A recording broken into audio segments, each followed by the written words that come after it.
Welcome to Beyond the Chutes, is presented by ParaSight Systems. I'm your host, Doug Simcox, and I hope that you are having a great day, staying safe and staying warm. If you are driving while listening to this podcast, we're going to highly encourage you to keep both hands on the wheel, eyes on the road, eyes up, Pat.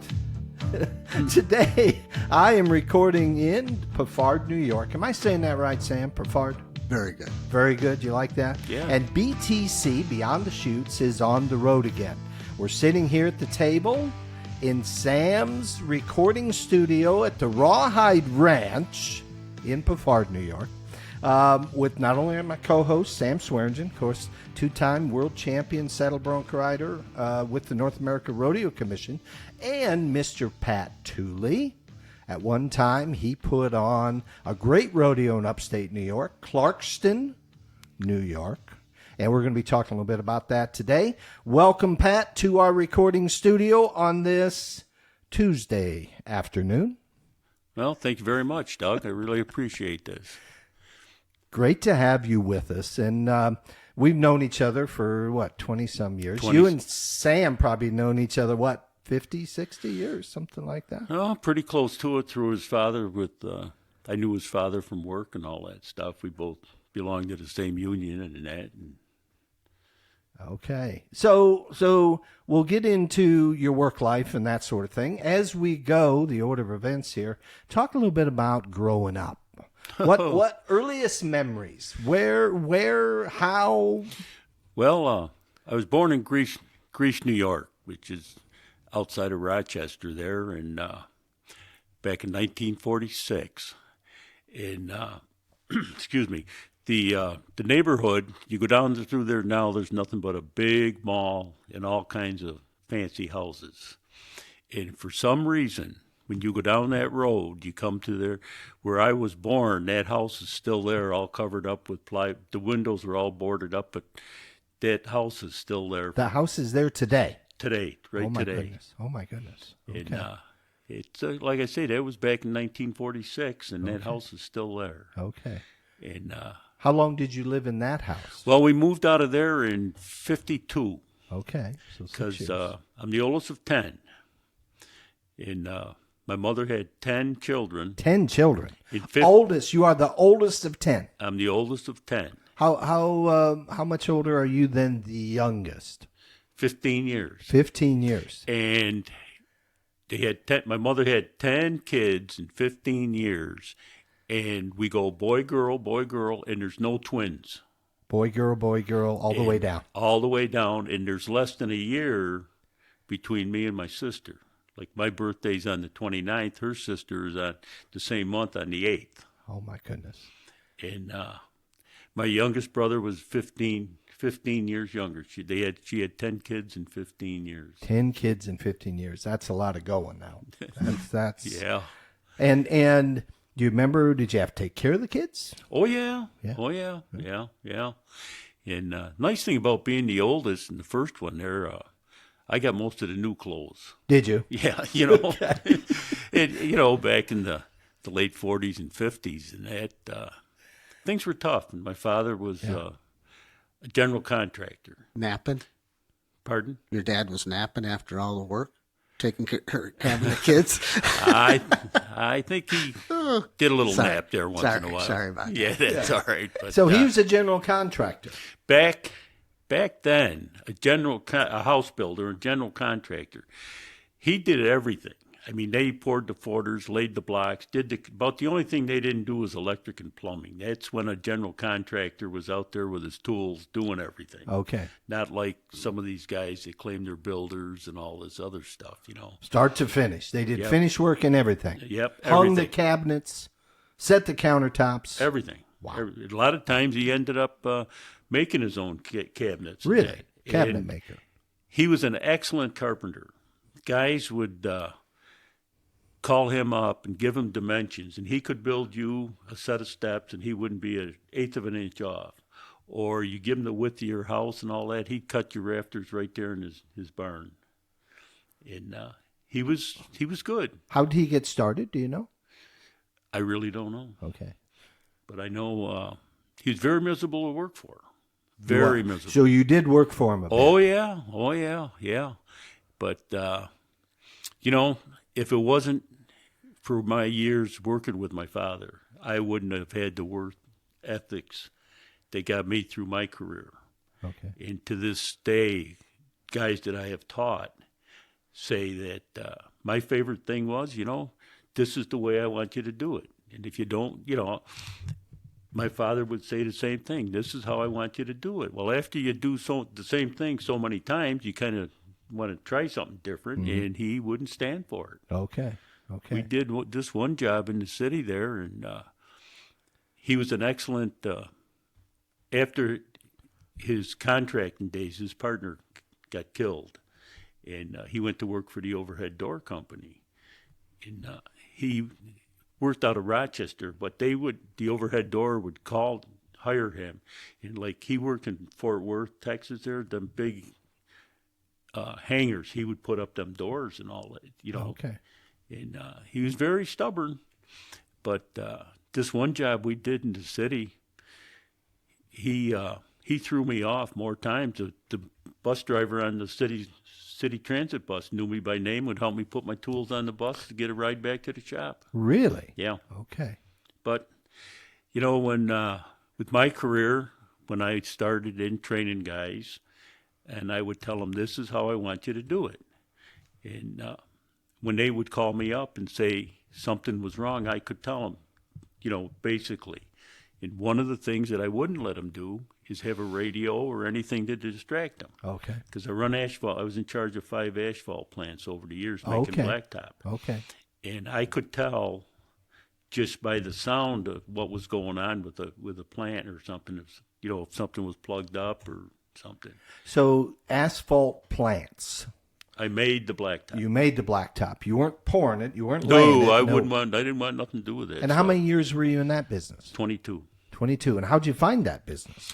Well, I was working for another company, traveling, running a concrete pump. And I might, like the Buffalo Bills Stadium, I pumped a lot of concrete up there. Really? And this was back in the mid-'60s. Yeah.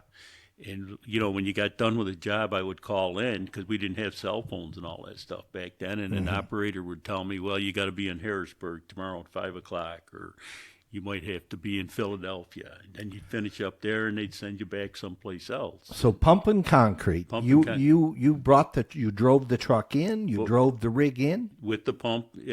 What would happen is the trucks would back in, dump it into like a hopper, and you had these plungers that pushed it and all that stuff. Okay. I could pump, I don't know how far. Yeah. I know I did a nuclear power plant up in Oswego there, and pumped 150 feet down and 1,700 feet out into the lake. Holy cow. And some high rises there in the city of Rochester, 40 stories high and all that. And, but there was 2 of us that did it, and we would spend 2 weeks on the road and 2 weeks home and everything. And I got tired of the traveling after I had my 2 kids, and I quit. Okay. And I was sitting on my front porch, or my swing there under the tree, and the guy from down at the quarry went by, and he says, "What are you doing?" I says, "I ain't doing nothing." I said, "I'm just taking it easy." Yeah. He says, "You know anything about blacktop?" I says, "Well, I know there's a lot of smoke coming out the top and a big fire down below." He says, "Why don't you come down and talk to us?" Really? So I went down and talked to him, and I got hired, and I ended up being there 22 years, was in charge of 5 plants. And good work? Yeah. Good work. You enjoyed it? Oh, yeah. That's what, like they say, if you don't enjoy your job, that's when it is a job. And I had good guys that worked for me, and I had some that weren't good, and every morning we'd go over our situation, and I'd remind them that every one of you guys have got a female hormone in you, and it all kicks in at least once a day, And but I had good guys working for me. Okay, that's good.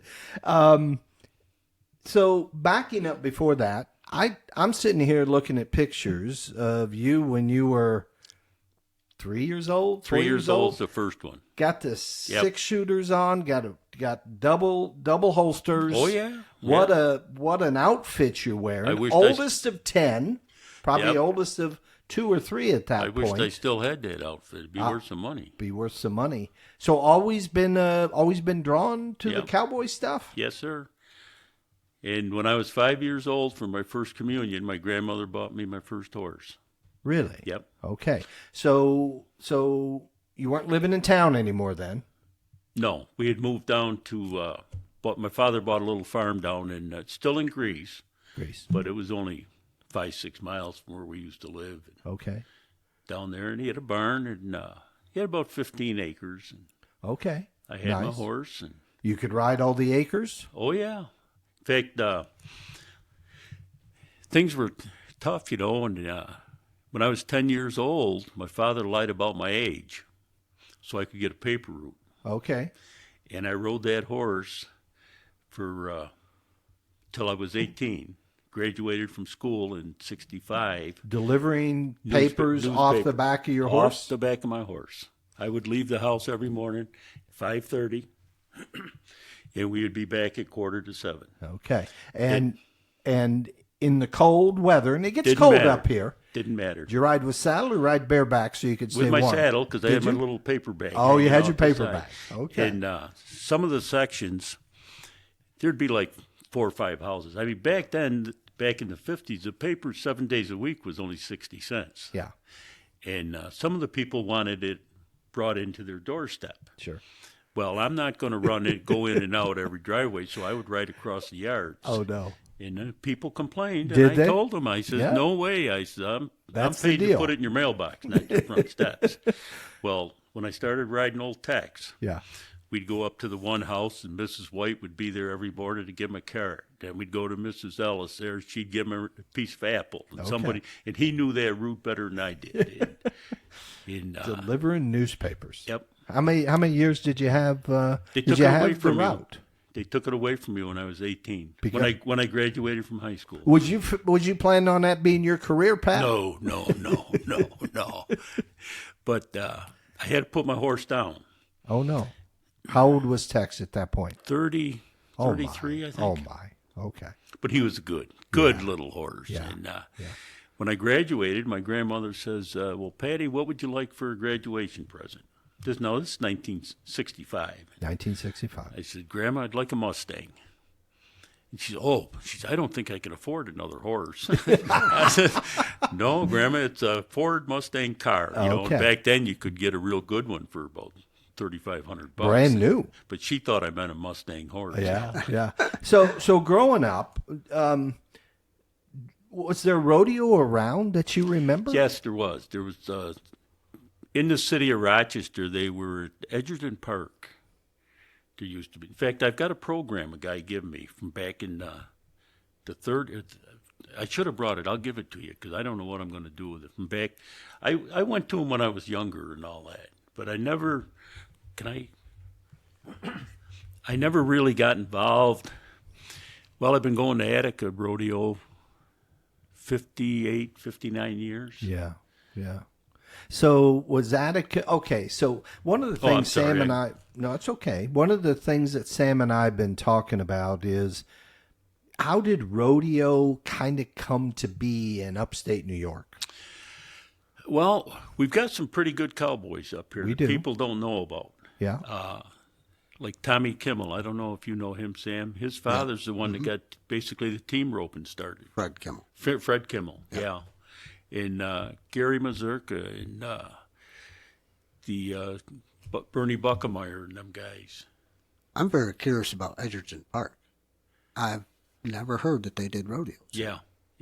So let me ask you this. There was a guy from Waverly, New York, Colonel Eskew. Is he the one that did the rodeos? I really couldn't tell you. But what I'll do, I saved this program, and it's just like brand new. It was 5 cents for the program. In fact, I was going to donate it to the New York State Rodeo Museum. And it's got all the contestants and everything in there. Neat. I'd love to see that because we've been trying to put some pieces together from, these earlier years, and I've seen flyers on the New York Rodeo State Museum Facebook group page from like the late 40s. Yeah. And do you remember the rodeo? I mean, was it a Wild West kind of a show? It was a lot different. Yeah. Nothing like it was nowadays. And, of course, you didn't have the bleachers and all that other stuff. But I started going to them when I was really young, and then having my horse. Yeah. And some of the other people in the neighborhood, they had horses. And, we did a lot of trail riding. And Okay. it would... Okay. It's kind of a funny thing, but my father cut everybody's hair in the neighborhood. Okay. And people could tell where we was from because we all had the same kind of haircut. You had a brush and you had a brush cut and that was it. Yeah. You're from down Walt Tooley's area, huh? yeah, you can tell. And, You mentioned Attica, 57, 58 years. This Yeah. year they celebrated their 65th year. Yeah. Were you there this year? No. No. What's your earliest memory of going there? How old would you have been? Oh, God. I've been in my mid-20s. You were that old before Yeah. you got there. And that's a bit of a run from... It's about 45 minutes. Not bad. I Okay. take the back roads. Okay. And how did you hear that rodeo? Do you remember? Well, I knew that it was first weekend in August. Okay. And in fact, that's basically how I got hooked up with Sam, and that is going to Attica. Okay. And Oh. the more I went, the more I got involved. And I don't know, it just was my lifestyle, the cowboys and all that. And I remember the first pickup man I ever see was old Paul Yorks. Paul Yorks. Yeah. I'll correct what you just said, though. What's that? You said Paul Yorks? It was a Yorks. Roy Yorks. Roy Yorks, I'm sorry. And everything. So Roy Yorks was the pickup man. One of them. One of them. And Funny Man? Old Man Barrett. Old Man Barrett. What do you remember? Was that the first time you saw Old Man Barrett? Yeah. Would have been at Attica? Yeah. Okay. Yeah. What stood out for you on his act? Oh, just the big cigar and him being so short and his car. And, it was a very nice, fun. It was a good guy. He was a good guy to watch and all that. And I'll never forget you right close to the fence when Roy Yorks come through there and you'd hear the horse squealing and him hollering and carrying on and all that. And I kind of got hooked, and I went back every year after that. Okay. Yeah, Old Man Barrett was, at that day, one of the elites across the country. They'd go to Florida in the winter, I think, and, you didn't realize it, but I've seen some of the pictures, and they were multiple places, big rodeos. He traveled nationally. Yeah. Okay. As far as I know, I can't, but I've seen pictures of huge crowds behind, so, yeah. Oh, that's cool. And other rodeos in the area? Do you remember any? Gary, Gary? I'll never forget that one there. We went down, and one of the acts, the clown, had a Roman chariot, but he had a rooster in the front of it.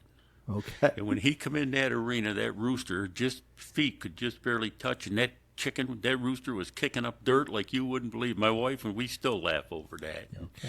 Like that went on to me training my chicken, and I trained a chicken, Elizabeth, but she got killed by a fox. And it was I was training her to do tricks. I had her take her out in the arena. She'd do jumps and run barrels and all that. You had a chicken. Yeah, Elizabeth, Rhode Island Red. And you trained the chicken. Yeah. But why in the world did a fox get it? Well, because I take her on my horse, riding on my horse. Oh, of course. And we were going one day, and I put her back in the barn in the stall, and she got out and Followed you. trying to follow me, and a fox got her. And I ended up getting the fox. What do you mean? Well, he killed my chicken. You ran him down. You Yeah. found him? Yeah. Okay. Yeah. Are you sure it was that fox? No, but relative, somewhere along the line. And, Do you know what kind of chicken that was pulling the chariot? it was a Rhode Island Red, I think. It was a pullet. Oh, That was part of the joke. Was that part of the joke? You know what kind of chicken I got? So who was It's a pullet. I don't was the remember clown? the clown or anything. But See, there was a guy from Michigan, and I think you worked a rodeo because I Toad hired Cook. him. Toad Cook. Toad Cook. Toad Cook. Good golly. We got to get But Toad Cook on. I don't know if it was the same because I don't know if he had his PRC card then, but he was incredible. Oh, yeah. incredible. And that's what he called it. It was just pull it. Yeah. Pull it. I mean, he come in that arena. Of course, he was pushing the thing, but he'd go, whoa, and he'd pick that thing up, and that chicken's legs were going and carrying on. And I'll never forget that. That was one of the, it was a great act. So you grew up on horses. Let's go back there. You found rodeo fairly early on. Edgerton Park, new for us, in Rochester, New York. And then, of course, you find your way to Attica, Gary. And then you took a break and went racing for a while. Yeah, for a while when my son got old enough there. But I still had a horse. You did, all the way through. Yeah. You've always had horses. Yep. In fact, that's the reason I quit drinking. The horse? No, between my horses and my son with his go-karts. And, Expensive hobbies. yeah, both of them. Yeah. And the horse, too. You know? The what? And the horse. And Horses. the day my grandson was born, I held him, and December 12th, I'll be starting my 32nd year. In 10:16 in the morning, I held my grandson, and I looked at my wife and my son, and I says, you know, between the horses and the go-karts and everything else, I said, something's got to quit. And I says, my grandkids will never smell alcohol on my breath. And I quit that day. And 32 years ago. 32 years. December 12th, I'll be starting my 32nd year. Really? Yes, sir. Not a drop. Not a drop. Good for you. Excellent. And trust me, Yeah. there's been times. Yeah, sure. No doubt.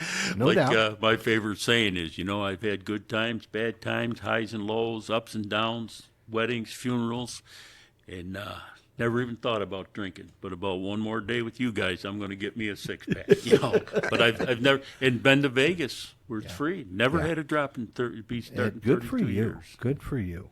And you just made that decision. Enough's Made that enough. I'm just old, cranky, and stubborn. That's why I did it. So the racing, you guys traveled quite a bit. Yeah, You was going yeah. pretty hard. Mostly New York State, Pennsylvania. In fact, my son, to this day, back in 94, he was racing with them KT 100s, and I was racing in what they called the senior class. And we both had the same engines, except his was modified. Mine, we had a little can on it.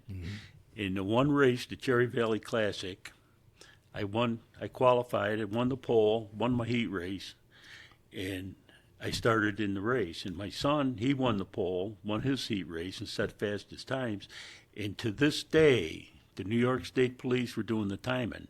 He still holds that track record of 106 miles an hour on that go-kart. And this was on a dirt track? Asphalt. Asphalt. 5/8 mile road course. Road course? Yeah. Okay. Yeah. Wow. And first thing we do every Monday, I had a refiberglass his seat because, you know, Doug, we're only 5/8 of an inch off the ground and all that, but he still holds that speed record up there. Really? 106 in a go-kart. 106. 2 inch. I mean, like he says, you're 2 Yeah, inches you're above on the ground. Oh, And the sensation of speed when you're that low. yeah, it's like on a snowmobile's a foot off the ground. You feel like you're flying when you're 130. Yeah. Yeah. So could you imagine 106? Oh, he could go. He could get up and back of them guys, and he'd just give him a little nudge. You know, he's like a modern day around here Danny Johnson, Demolition Danny, we call him, because he'll give you a couple bumps. You don't get out of his way, he'll push you out of the way. Okay. And my son was the same way. He'd give you a couple bumps. If you didn't get out of his way, you're gone. He'd dump you. Yeah. He'd get around you. Yep. And where were the tracks he would run? We run Avon mostly, and every Sunday, and then we go up to Syracuse there to Cherry Valley. Okay. And then we did indoor racing at the New York State Fairgrounds. Really? In Paradise Speedway, Okay. Lime Rock. You went to Lime Rock, Connecticut. No, Lime Rock here in New York. In New York. Yeah, that was a dirt track though. And I'm sorry, dirt oval or dirt? dirt oval. Dirt oval. And okay. but we stuck mostly to the asphalt. Okay. And we went to Columbus to a track down there, and it's been quite a while, but he did very well. Yeah. Did very well. And What ended it? Just Pardon? What ended it? Just enough? well, he kind of We moved up. We went to one of those 600cc modified midgets. You did? Yeah. Wing? Yeah. Big wing. Yeah. Okay. And that was going very good. Yeah. But it was expensive. Yeah. Of course, I told the wife it wouldn't be any difference in the go-karts and all that, but Not true. he did very good. And I wasn't worrying about my son's driving ability. It was the other guys. Sure. And this one night, guy spun him out, and he sat there right in the corner. They went by him 4 times. Guy come around, run right into the side of him. Said he didn't see him. And he never moved because you had to have a push cart. Yeah. And he come in and he says, Dad, he says, I hate to be a quitter, but he says, I'm just about fed up with this. And he said, I'd like to go back racing my dirt bikes. Okay. And I says, well, sons, no problem, because I says, I want to expand my horses. So Okay. Okay. So So, moved out of racing at that got time. out of the racing. That was 2005. Okay. Or no, 2001, I think. Okay. And one of my favorite memories with you was you coming in Indianapolis Motor Speedway for qualifying day. Yeah. Yeah. And we sat up there, and you who were you with? There was somebody. My wife, my daughter, and this little guy, Rick Hoyt. And he's been there. Last year was the first year he didn't go, and he'd been there like 68 years or I something. was going to say. And he had some front end machine that he had a patent on, and they still use it out there. Okay. And you probably remember the grandson that was with him there, the color of that lad. Yeah. And Yeah. but Rick's in his 90s now, and Wasn't he associated with the team that actually tried out or qualified for the 500? There was some connection there. well, I thought. he was very good friends with AJ Foyt, Okay. and he would go right in AJ's pits and all that. Okay. Right there. Okay. And his son Ricky is into them type of cars and that stuff. And, Yeah. they still go, and we still see him and everything. Okay. Yeah. No, that was a great memory. That, No, that that's, Saturday. My son went back to the dirt bikes, and I just expanded my horse stuff up. For a while. Then you said, I ought to put on a rodeo. Yeah. Clarkston. Now, where were you living when you were racing? Where were you living? In Rockport, New York, In where I live there now. Which is West of here, about 45 minutes. Northwest. Northwest. Down that way. okay. Okay. North, basically. Yeah. And Clarkston is 5 miles from my house. 5 miles. So you were in the Clarkston Township, basically? No, I lived in Brockport. You did. But Okay. like I was saying, this friend of mine, they donated the property. Yeah. And after I retired, and I was working for the town of Clarkston, and we had this arena back there, and I asked them about it, and they says go for it. But they had no idea what a rodeo was like. Yeah. No idea. And if I'm remembering the grounds, there was softball and baseball fields. Yeah, there was little football field and Yeah. kids softball and that stuff up at the end and all Okay. that. But the arena was already there, permanent Yeah. arena? Yeah. And do you know when that got built? And why? Well, it started out as a horse show. It did. Okay. And when I decided to start the rodeo, we built some berms, and I heard about a school district that had some bleachers, and they wanted to get rid of them. So I went out and I talked to them, and they says, well, you can take and use them, and when you're done with them, bring them back. Yeah. So I had seating there on the east side. Mm-hmm. And then I was looking in the paper one day, and out at the Monroe County Fairgrounds, they had a racetrack, dirt track, and they were going to build a new Wegmans. And they were I went out to a construction show, and I asked the lady about the bleachers, and she said they were putting them up for scrap iron prices.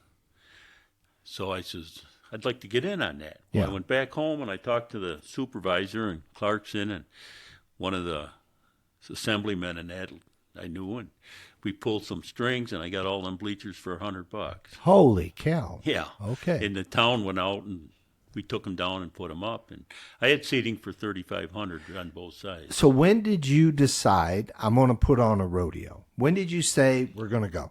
I started getting ready for it in 2004, Okay. and I had contacted Sam about it. Okay.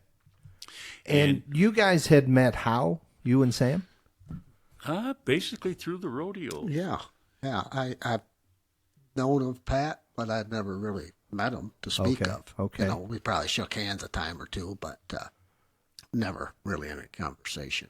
And you knew Jim, Sam's dad? Yeah, because Sam's dad run heavy equipment, great shovel operator and excavator operator, and through my buddy Donnie Hefner, who had quite a few horses, and that's how I met Jimmy.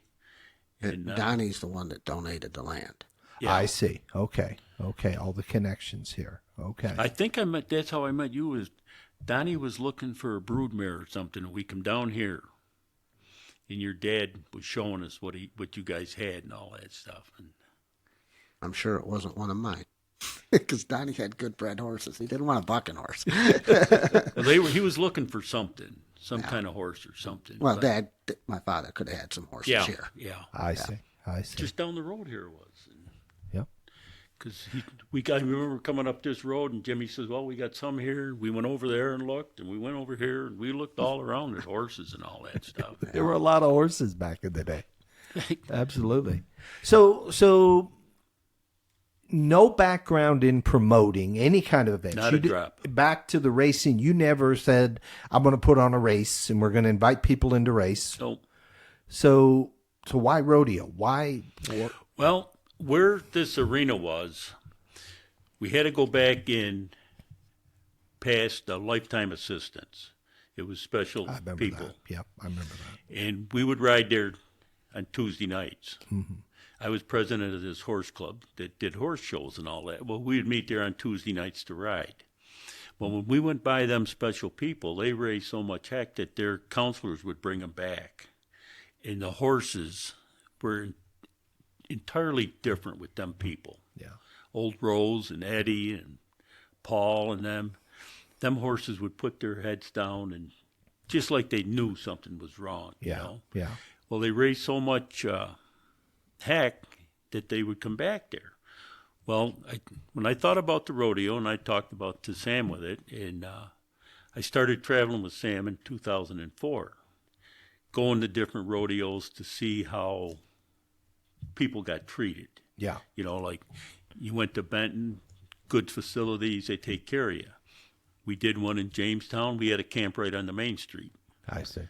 That's where Sam Pridner got wiped out there that one day. But, some of the places we went, you got treated really, really good. Yeah. And then you could go to another one, and they could care less about you. Well, I wanted to make it easy and comfortable for the cowboys. Mm-hmm. And so I traveled for a year, and then Sam and I come to an agreement, and we started in 2005. And did you have a rodeo committee? Yes. You did? Yeah. So you had a whole crew. All volunteers. So how did you even know? I mean, I know you're working with Sam. How'd you know how to promote the rodeo? You didn't? I just started looking for sponsors. Okay. People to help. Okay. And a lot of the vendors were calling me. Yeah. And we just went around begging, asking for money. And okay. First year we did pretty good. I mean, not compared. We made a little money, not much. But and then over the years it grew and all that. But now, when I look back, I would have done things a little different. What would you have done? Well, I wouldn't let you put up a 20 by 40 tent for $50. I know that. Right. Yeah. Or different things, Yeah. What were the challenges of getting people in to the rodeo? The biggest thing here in our area was we were facing so much Little League soccer and football and lacrosse and kids for the family really wasn't family oriented. They weren't used to the rodeos. Okay. But once the first one went on, it really grew. Yeah. It grew good. But getting back to getting started, the special ed people, I went to Sam and I said, Sam, I'd like to do something for them special ed kids, them people. Yeah. And he says, whatever you want to do. Yeah. So we started on a Thursday afternoon at noon. I remember. We called it a special rodeo, a mini rodeo for our special friends. Yep. Lasted about 45 minutes. Okay. Because with your help, I did the announcing. And like I said, my attention span was only good for about 45 minutes. Right. But with the help of Sam, the local supermarket, and a convenience store, everybody that come to that rodeo, you got a bottle of water, a snack, and an ice cream. Really? In the first year, the ice cream I give out was Nutty Buddies. Okay. That's what I like. Right. Well, I had 2 kids that couldn't have them because of the chocolate and peanuts. Because of the peanuts allergies. So we went to vanilla Dixie cups. Okay. And it grew. I had 60 the first year. Well, then we started out sending out invitations. And we had schools coming from Medina to Walworth. Oh, my. Okay. I invited veterans from the VA hospitals in Batavia and Canandaigua. We had nursing homes, daycare centers, schools, because there was a little playground that the town had. They'd come in there in the morning and them little kids. But anyways, the last year we did it, we had over 1,100 kids. Good golly. So we talk a lot about the why do you put on a rodeo, and we know there's a lot of rodeos, Benton included, that gives to the community, right? Mm-hmm. You bake the community, the special needs kids. You baked it right into your rodeo from minute one, it sounds like. And I did a lot of talks at schools. In fact, Dalen and Colton, when they were little, back when Colton was doing the roping, we went there to Brockport. And Dalen was in there and Colton was in there, and they brought a horse. And I'll never forget it. We set him outside. When we got done, the thing, the kids all went through, and Colton was up on the top of the horse doing the roping and all that stuff. And like I said, for me, it was about 360 days a year I worked on that rodeo, doing going to schools, churches, different organizations, talking about it and everything. And then I think it was 2006 was the first year I went to Wyoming. Going west on the ranch. So, and for our listeners, you'd go out there for how long at a time?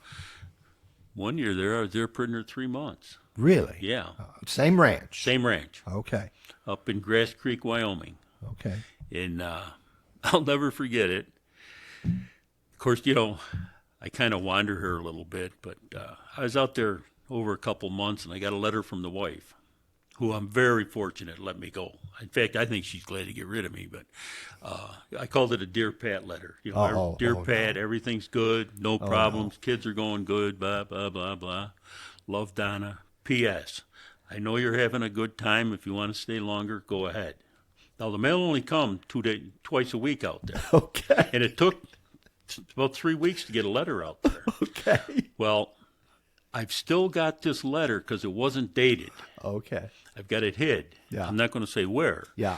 But in case I ever end up in divorce court over these Your Honor, it's right there in writing. I wouldn't even go that far. There's going to be millions of people going to hear this podcast. Yeah. And now they're going to know there's this letter in existence. Well, yeah. And there's no date on it. So when I end up in, which I don't think is going to happen think so? after 56 years. Yeah. No, I think I'm pretty God good. bless her. God bless her. She's a good woman. I'll be the first to admit she is a super good woman for putting up with me. Yeah. Really. But I've still got this letter. So in the middle of putting on this rodeo, you decide you're going to, and this was quite an adventure for you to go west. Well, what it started is I retired when I was 57. Okay. And it was something I always wanted to do, was go west. Well, I met this Nate Brown in the Quarter Horse Congress out in Columbus, Ohio. Okay. And he gave me his card and everything. And when I retired, Donna says, now that you're retired, why don't you go and finish up one of your dreams that you wanted to do? Yeah. So I called him up. Yeah. Went out, paid $1,000 for 2 weeks. Not bad. Had a great time. And when I left, he shook my hand and he says, if you ever want to work for me, he says, you're more than welcome. So I was home about a month. Now, old Nate ended up in the Wyoming Cowboy Hall of Fame. Really? Okay. And he called me up, and he had to go in for an operation. And the only way his feet were so pigeon-toed, you couldn't believe it. But he set them himself over numerous breaks. And he called me up, and he had to get a knee replaced. Yeah. And they figured the only way they could keep him down is to fix his ankle. So he was laid up. So he called me up, and he says, any chance you could come back and give us a hand? I'll be darned. I says, Nate, I'd love to. Yeah. But I said, I can't afford it. Yeah. He says, won't cost you nothing.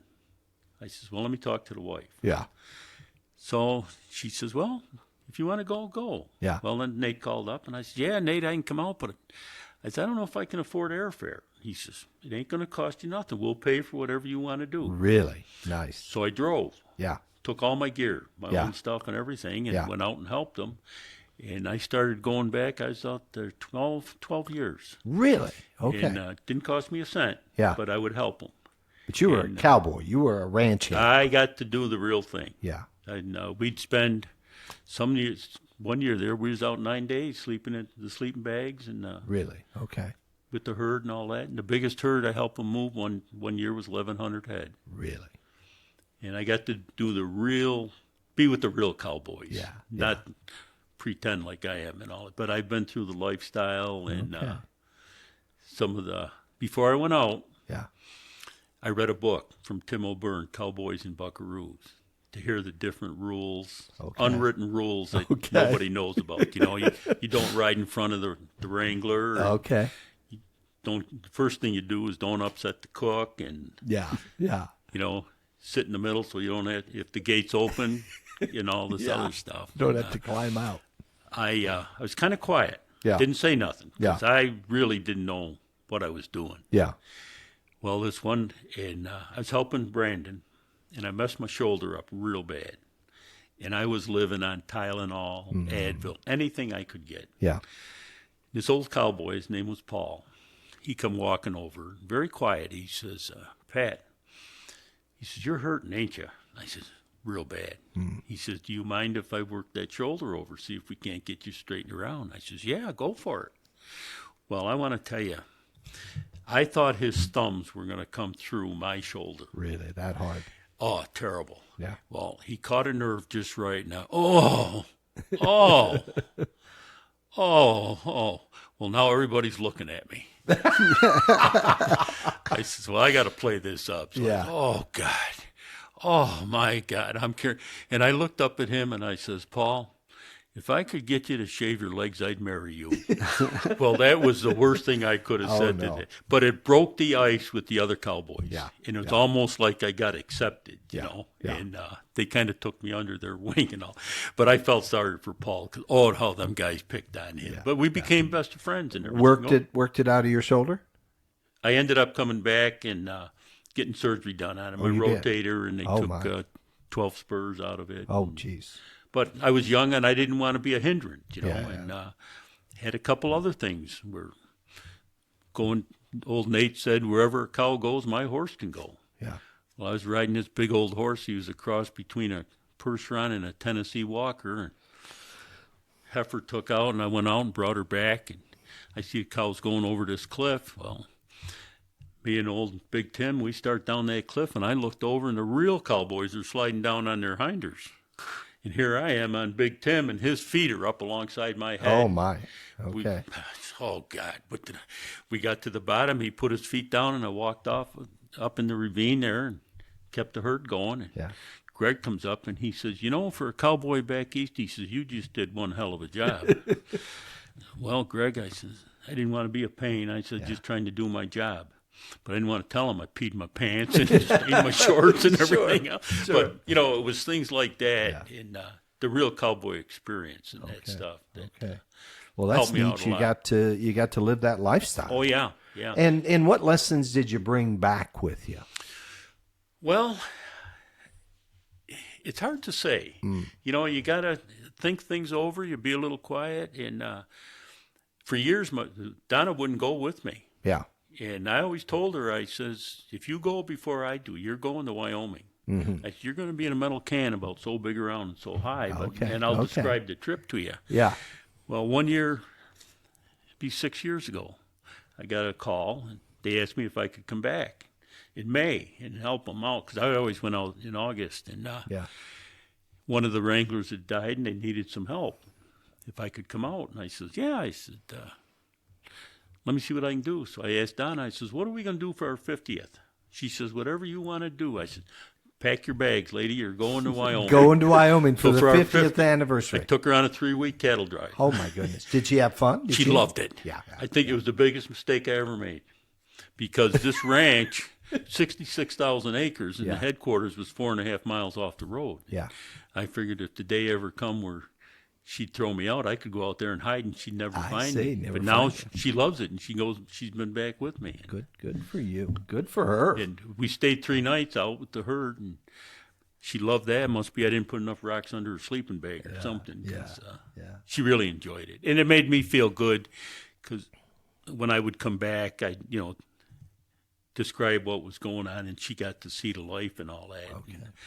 The only thing I didn't let her do in the Brandon camp, she kept the fire going. I didn't let her go over where we were castrating. Yeah. So, Yeah, for sure. Didn't want her to learn the tricks. yeah. But she really enjoyed it. So. Good. And so in 2006, you went out there for the first time. You're still putting on your rodeo. Yep. So you got to get everything planned.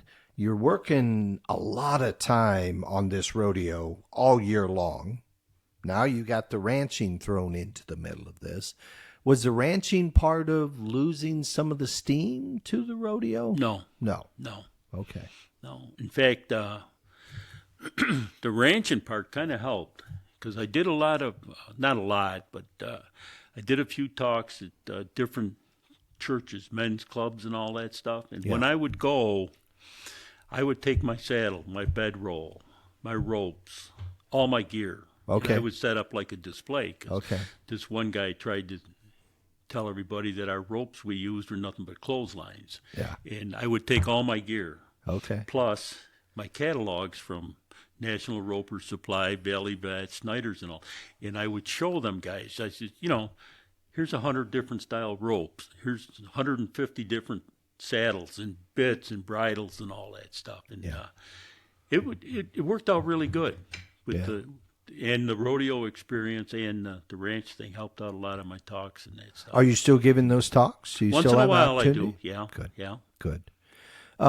So 2006, you find ranching. You still got more years of this rodeo to go. You ran through 2011, so 6 years total, started in 2005. As you picked up steam, what caused you to say, this is enough? With the town board and all that, they started charging me outrageous rates for the rodeo, and the last year I lost quite a bit of money. You did. And Okay.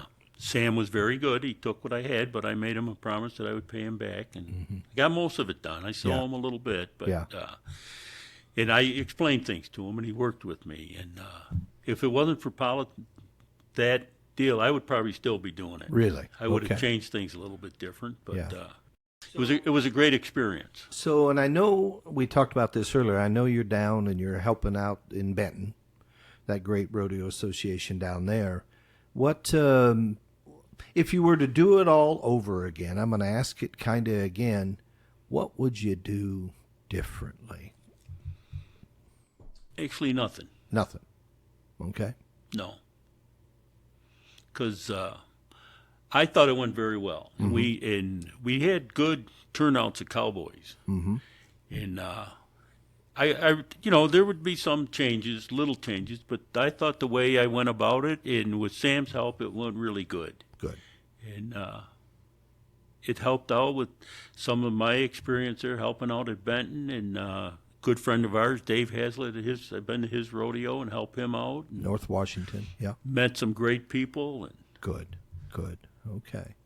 And what are you doing? How are you helping them out down there in Benton?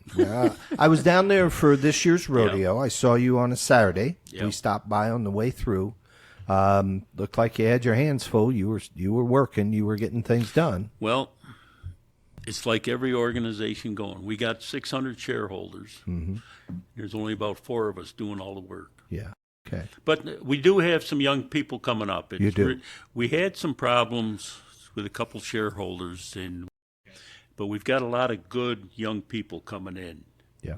helping, taking over. Good. Because, like we tell them, the rodeo, Benton's there 39 years, I think they've done it. Yeah. And we've got some very good young people. Some of them got the Swearingen background, and they help out tremendous. And it's coming around very good. Yeah.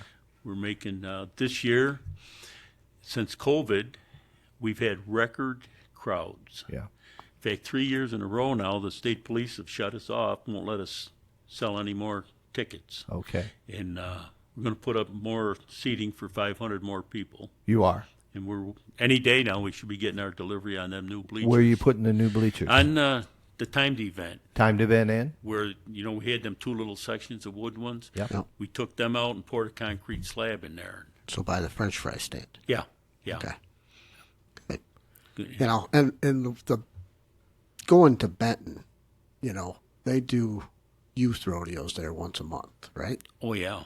And the seeds that they have sown will prove in the future. Yeah. There's a lot of kids that go down there and are learning how to do it. With the high school rodeos and Keystone Junior rodeos and their fun shows, we are booked probably 3 out of 4 weekends every month. Really? Yeah. Now, do you guys have to work all those weekends? The fun shows, yeah, we do with the cooking and all that. Oh, you do? So you run your food stand all the way through? Well, it ain't much of a food stand. It's just the basics: hot hamburgers. Pizza?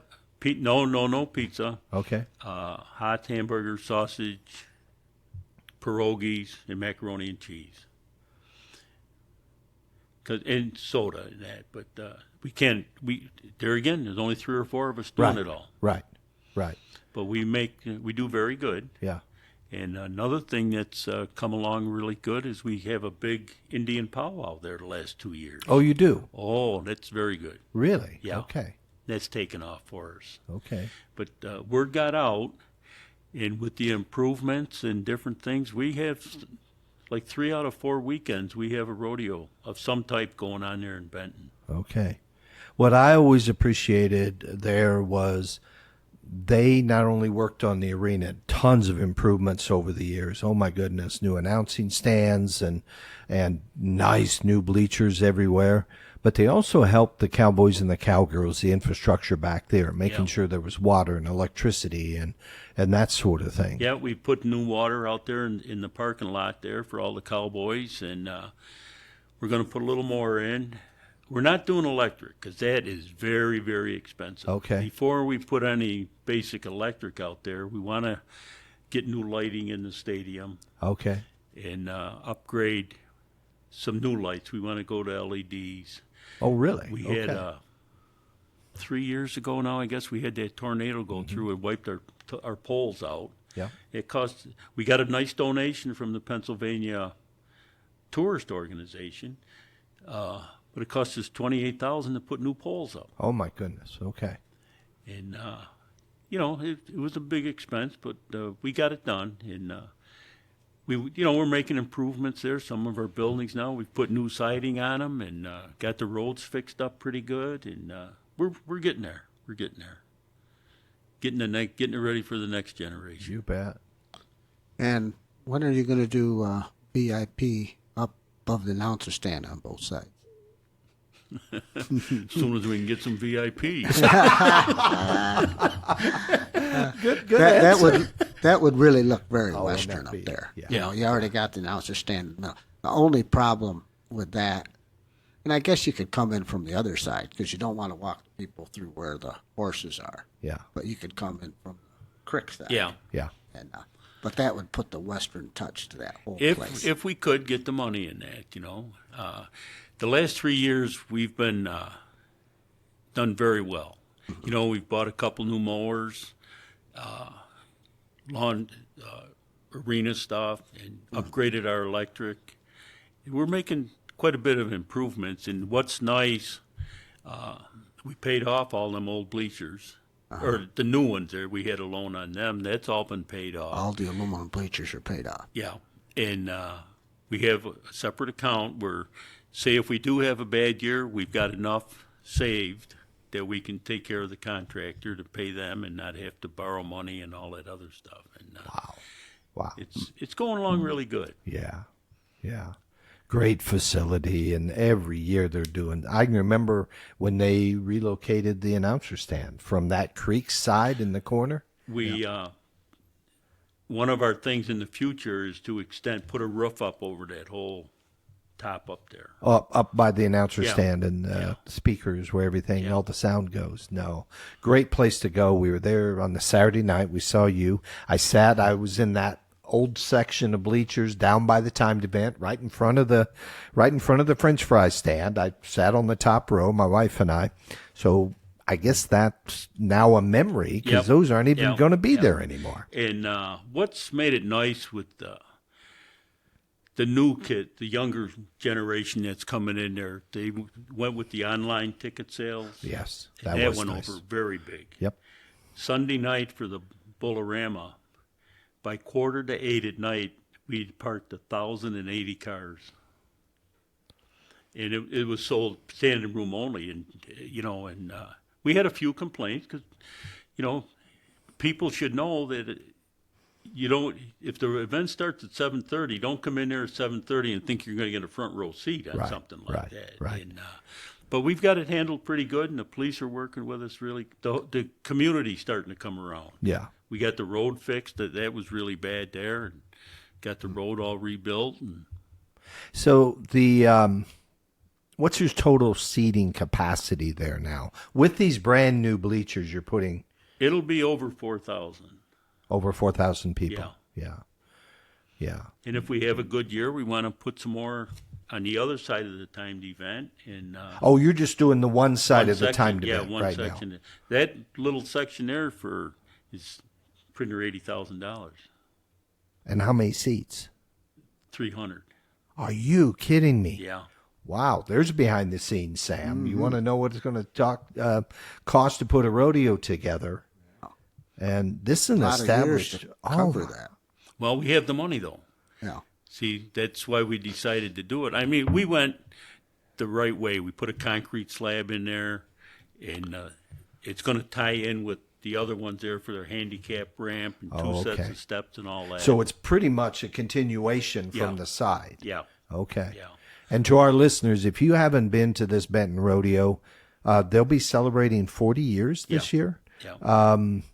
And it opens up on a Thursday night, Friday, Saturday. The main rodeos. rodeo, but the we main start rodeos. on a Tuesday night Yeah. with a fun show, Yeah, and it's all free. yeah, And Wednesday night is barrel racing. That's free. Yeah. And then Thursday, Friday, Saturday, and Sunday is the rodeo and the Bullarama. yeah.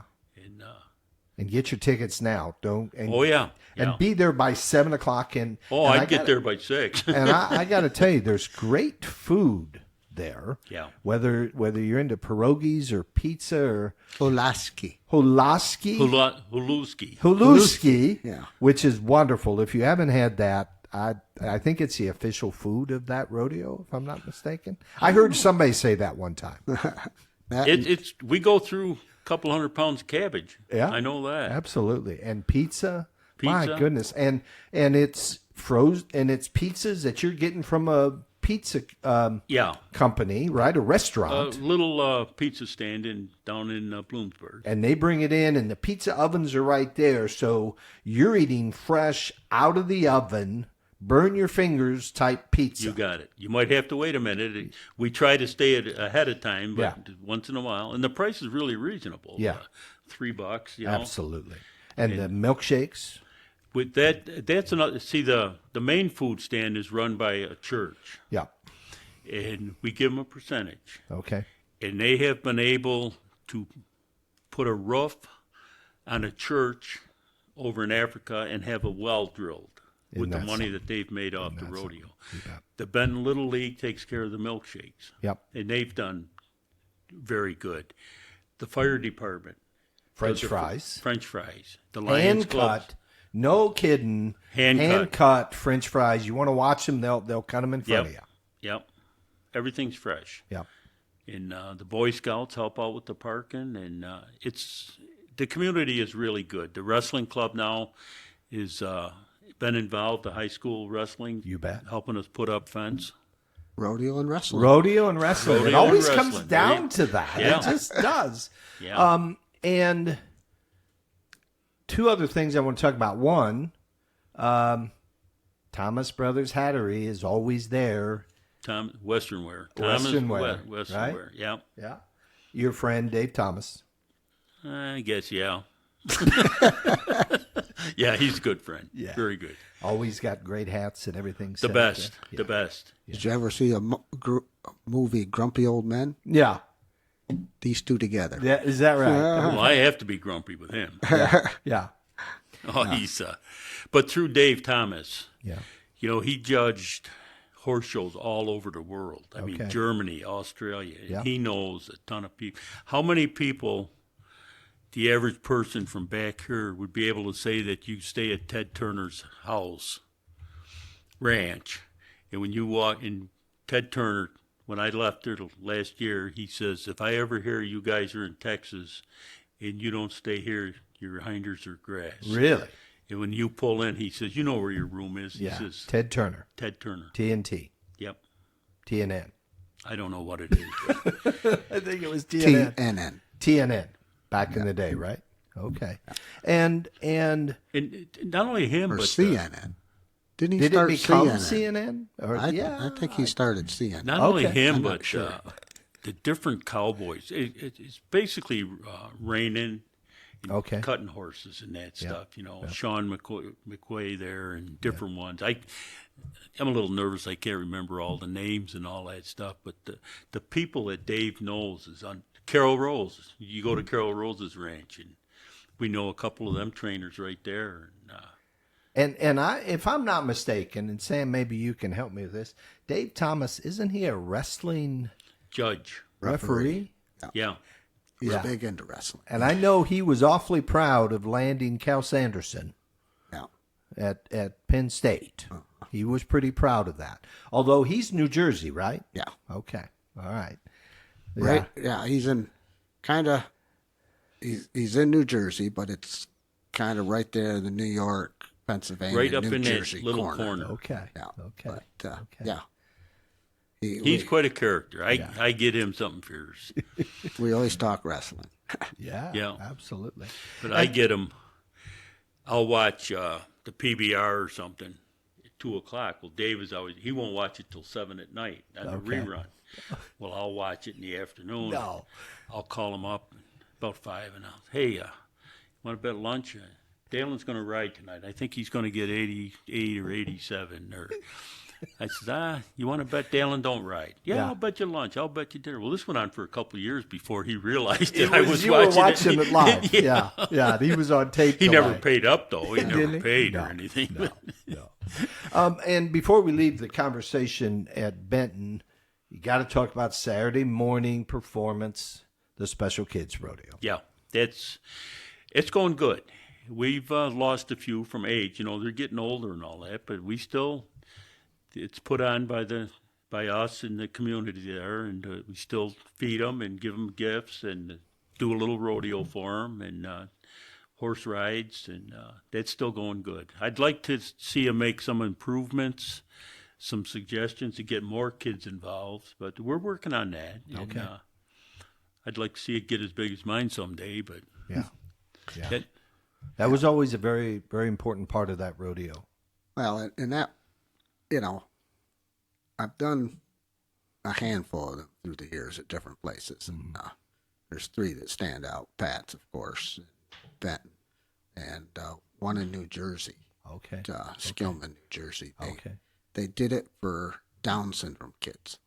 So we had a lot of special things we had to do. You couldn't have the noise too loud because that bothers those kids. And the families, they don't get to go to things because the kids can't handle the noise and see it. And it was as much for the parents as it was the kids. Sure. And that neat. family You bet. did an outstanding job. So all three of them are the best, I've been very I had to look forward to it, but down in Millville, outside of Benton, they have a Camp Victory, and it's a Ronald McDonald House for cancer kids. Okay. And Mel and I have gone over there when they have their like summer night and all that, and done some talk. And a couple of years ago, we went over, and I met the director for Ronald McDonald, and I took a rope and dummy, and we let the kids, showed the kids and all that. Well, we had a young lad, 14, lost his leg. Oh my. Well, Mel's been without a leg drove truck, Well, this kid was very miserable, very terrible. Well, Mel and him talked for about an hour. Mel got a call the next day, and they couldn't get over how that lad had changed his attitude after talking to Mel. Mel told him, he says, you can even climb a ladder if you put your mind to it and all that. Yeah. And the big guy from Ronald McDonald there, he asked me, he says, would you come to New Jersey? He says, not that far from here. He says, and, talk to the kids. And I said, yeah. I said, I wouldn't mind. He says, we'll pay you whatever you want. I said, no, sir. I said, I don't take a cent. I says, just a smile on these kids' faces, that's all I want. And all the years that I've done schools, churches, don't get me wrong, I'm not bragging, but I really enjoy helping kids out. And when I go to school, I figure if I can just get one lad to wear a cowboy hat and keep on the Western tradition, that's all I want. Yeah. Of course, my kids, they don't want nothing to do with it. No. Understood. That happens, right? That happens. But, so talk about riding horses in the Adirondacks. No, it's we go. Well, I've rode on a couple of good ones. One time with Donnie Hefner there, we left Tupper Lake on a Sunday, rode 6 nights, stayed right in the Adirondacks over to Lake Placid and back. Okay. Not knowing, Donnie knew where the trails were, but camping right out. And I'll never forget the first year I went, in 94. Don, he says, you want to do the cooking? I said, sure. I said, I'll cook. Well, we get up there, and we got 3 Coleman stoves. I says, what do you think I am, a chef tell here or something? Right. Well, we leave, go out the first night. I get the stove out, don't work. Yeah. Get the second stove out, that one don't work. Oh, no. Get the third stove out, only 1 burner works out of 3 stoves. Oh, wow. I says, Donnie, none of these stoves work. Yeah, he says, they didn't work last year either. I said, that's typical Donnie Hefner. You packed them in still. Yeah. Yeah. And we rode hard for a couple days. Yeah. Then we quit on Tuesday. Yeah. Got this nice, found a lean-to and all that, and we get set up. And now we had the 5 horses, and we're carrying the grain. So you had pack horses. Pack horses and everything, And we get there, get untacked and everything. Donnie comes over and says, we ain't staying here. I says, why not? This is beautiful. We're next to the creek. We can go in and take a bath and all. No, he says, too much company. We ain't seen a soul since we pulled off the main road Saturday. Go look in the into and here the lean-to, and here's all kinds of snake skins where they'd been shedding. Oh my goodness! We packed up and rode. Not staying there. Not staying there. Did you see any bears on any of these trips? Yep. And the horses, how did they behave? Pretty good. Yeah. Pretty good. The one time I was riding this horse, and we come between a bear and her cubs, and my horse. My wife says, I don't know about you guys, but you think that horse of mine would move? Yeah. Yeah. But we've run into bear, a lot of deer and coyotes and that stuff. Okay. But my biggest thing, what I was really surprised is down in Benezet in Elk County, to be 20 feet from a bugling elk. Really? On horseback? On horseback. And the horses are very good about that. Really? And, okay. But up in there in the Adirondacks, we go to called Otter Creek. It's 8,800 acres of strictly horse trails. Okay. Beautiful ride. Okay. And ride all day. Campsites for you and things you can Well, use. they have 3 campsites. Okay. And they have tie stalls. Oh, okay. Hold 20 horses each one. Okay. And you ride all day. And these people I ride with, they get a little sick. They've been going there a long time. They get sick of the trail, so we do a lot of bushwhacking. Really? Go off trail? Off trail. Okay. And a year ago, we was crossing the Racket River. Off trail? Off trail. And for some reason, it was cold. And for some reason, when I left, I took everything out of my pockets. Everything. And we're going down this little incline. And I'd been across this river a dozen times. And I said to this friend of mine, I says, I got a bad feeling about this. Seven women and me and Matt. And start across the river, and I get right in the middle, and my horse slipped on some rocks, and down he went. The horse went down. The horse went down, and I was underneath him. You were underneath the horse, under the water. Underwater. How deep was the water? About 3.5, 4 feet. Okay. And I couldn't get out. He couldn't get up, and I was hung up in a stirrup. And you're underwater. I'm underwater. And I was right down to my last breath. And I remember looking up through the water, because that water up there is kind of like iron colored. It's brown, you know. And I was looking up through that water, and I says, Dear Lord, if you ever wanted to help me, I could sure use some help now. And next thing I know, I was out of that water. I got loose from my horse. Okay. And I went to get up, Yeah. and I couldn't get up. It was only 34 degrees. Now picture this. 34 degree outside. Okay. Now picture this. I got long underwear, Yeah. dungarees, Yeah. my leather chaps, Yeah. a T-shirt, a heavy sweatshirt, Yeah. heavy flannel shirt, Yeah. a hoodie, Yeah. a vest, and a Carhartt jacket. And everything's soaked. Right to the bear. And weighs how much at that point? Over 100 pounds. Yeah. Yeah. Matt come in to help me. And I couldn't get up. Yeah. And I reached up, grabbed him by the stirrup, and he was afraid I'd pull his horse over. Yeah. And I don't remember it, but he says I run him out. And one of the other girls come in to help me, and I run her off. And I couldn't get up. Every time I went to get up, I'd fall down. Kept going under. And Matt said the best way to describe it, if you watch the movies where you see the cowboys get caught in the rapids going down through with their horse and all that, he says that's what it looked like. He said, and anyways, I used my elbows to start crawling. Yeah. And when I got close to shore, Matt threw a rope in, and I caught it, and they dragged me up on shore and got all my clothes off me. And we, because we ride all day, they whipped up some soup. We had hot water, whipped up some soup, and the girls had hand warmers. And I was a couple hours, and the last I'd seen my horse, his head was just barely sticking out of the water. And when I got so that I could talk, and that, I asked, where's my horse? And he was right in back of me, standing there. He was. No injury to the horse. Well, I thought he got banged up. He had some scrapes, but after a couple hours, I got semi-mobile. I rode him back. I had better than a 2-hour ride back to my camper. In 34 degree weather, you're soaked to the bone. How did you had to get out of there for hypothermia. You had to get out of the clothes. What'd you do? Well, Matt Garr started taking all my clothes off me. Yeah. He says, you ain't embarrassed, are you? I says, hell, I'm shrunk up so bad that women are going to think I'm a woman, for Christ's sakes. But the girls were very good. They started giving me sweatshirts, and Matt stripped right down. He took his long underwear and socks off, and one of the girls gave me a pair of leggings, and them things ain't that bad, really, Doug. You ought to try them sometime.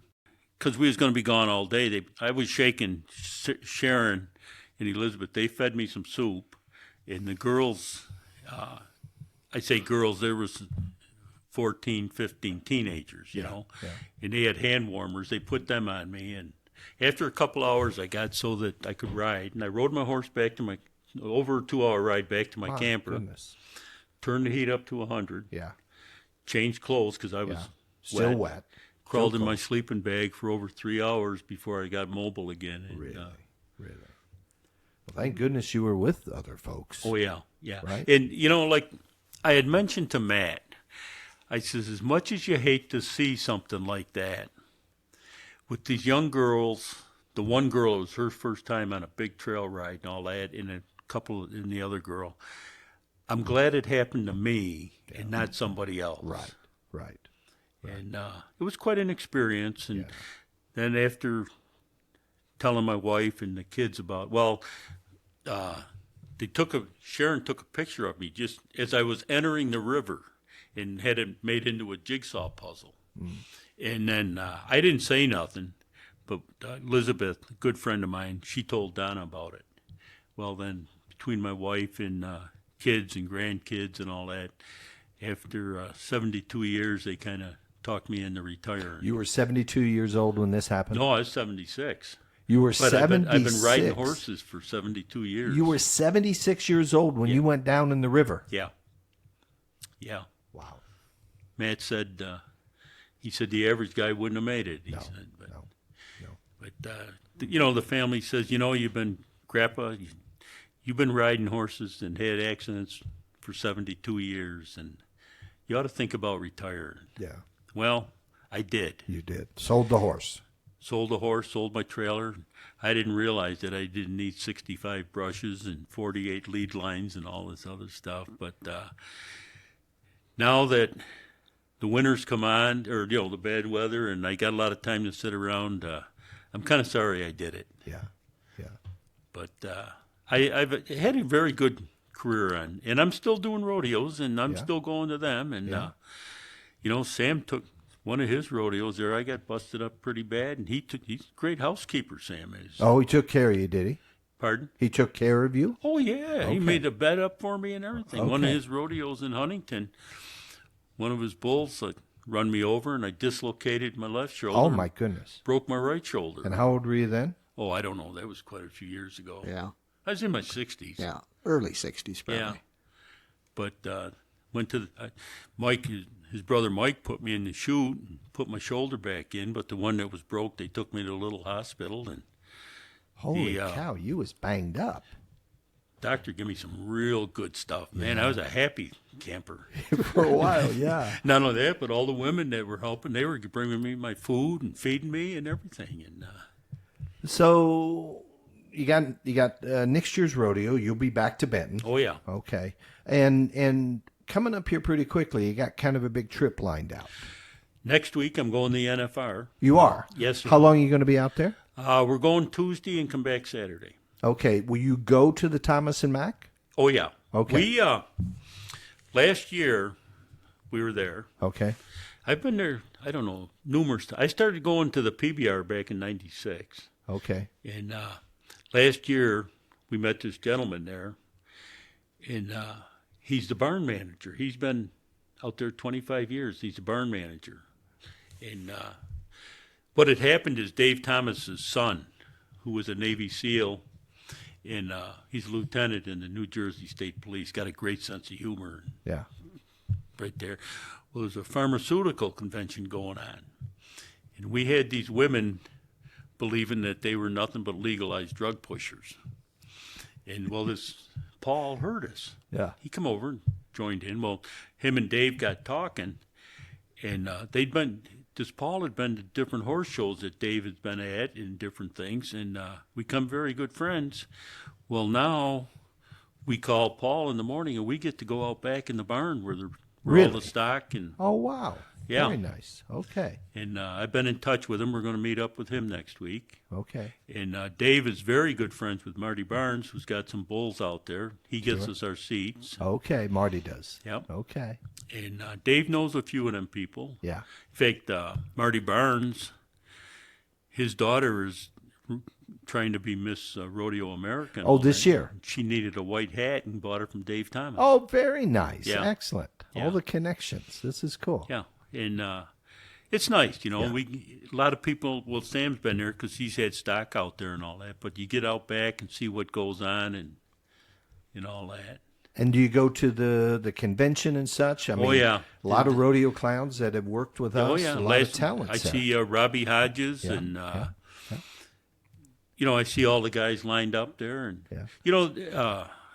it's amazing around here. Some of the boys that have made it out to the NFR, like Jeff Askey, you know. bet. You bet. look at Tyler Walls, how good he's done, and look how good Dalen has done. And, Yep. you know, people don't realize that. But the rodeo people that know, you know, how good it is. And I had one, working this one job, this guy's telling me how good he knows Mike Swearingen and he knows Dalen and this and that and everything else. He says, you know him? I said, a little bit. Well, I went to my truck and got that picture of me and Dalen when he won his first buckle, you know. Yeah. But the rodeo career, the Western lifestyle, has been very good, very good. And I've met some great people and had some great times, and I wouldn't change it for one bit. Okay. And as long as I can keep looking down at the grass, and I'm going to continue to do it. You bet. Well, that's excellent. Well, it's great to have you on with us today. You know, it's really good to be with you two. You're both legends, and you don't realize it. But through you, a couple of the things that I have announced is from watching you and showing. You know, I was looking at your pad there one night, and I said, "You got that lady's name spelled wrong." He says, "Look," he says, D-C. You know, the way you had to, and I use that and all that. Phonetically, spelling it phonetically. And, not perfect, but. That first night in Benton, when you rode my horse, I teared up. Okay. I said, old Bubba there. I called the wife. I said, you ain't going to believe this, but I said, Doug's riding Bubba. Yeah. And then when you rode him in my rodeo, you go in through the gate and he started bucking. Probably. That happened. But no, with through Sam and both you, it's been a great career, and I wouldn't miss it for anything. I says it's been super, and it's just a pleasure to know you too and be affiliated with you. And you bet. Well, we appreciate it. Right back at you. You bet. Yeah, and you bet. Be going to Texas again February. Perfect. Well, enjoy the NFR. We've got a show we're going to be putting together on the NFR. Oh, are you? So yeah, great to and if you don't have anything going on in January, we're going to the International Finals Rodeo down in Guthrie, Oklahoma. Really? Yeah.